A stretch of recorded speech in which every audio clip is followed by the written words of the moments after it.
Ka Lion Sports and Youth Affairs ka Lion Mission Compounder Barchnong hagathong wo kuntu kunrong yegi khon khnro khlut wa emsap heliang irwai isiau iput item dokut penman go ya ka Rockustica Unplugged Music Competition R1000 R we de poi gale chawakut haga pratari uniu benai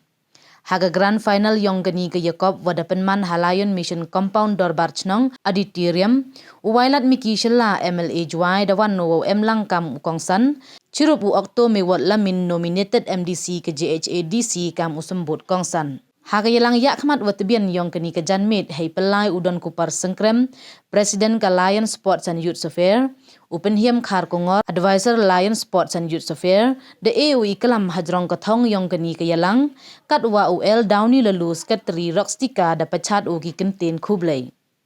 Na perdi ki wabon wada ya chimbenta ha kani ka Rockustica Unplugged Music Competition ki chipau tali ki wada psia cha grand final to ki MERAKI ka Melodic Hits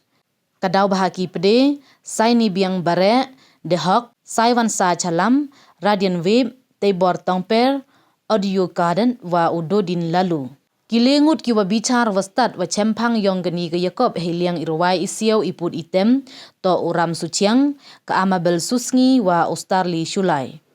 Wau yok ki wabichar upenchong nia penchong yurim ye sap yong ki wachimbenta ha gani ke Yakob de elat warwai ki letli isur we lengba istat we chempang yong ki wabichar lok ki jor de yok ki usaki ye ki wachimbenta wa kansai tam yong gani ke Rockustica Unplugged Music Competition kita to ka MERAKI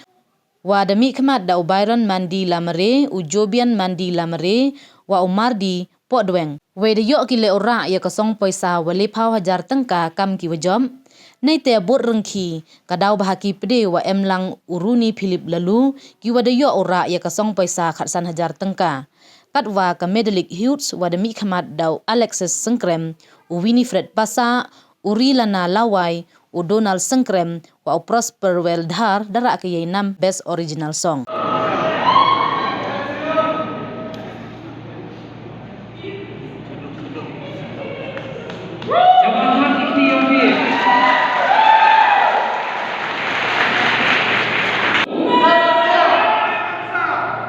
The winners goes to MERAKI.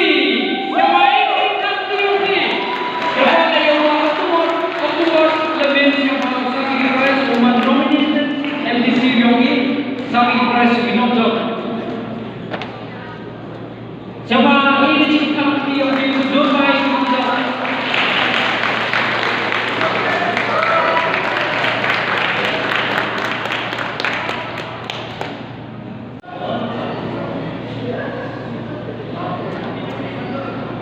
Bersama ini cikap dia di Dubai.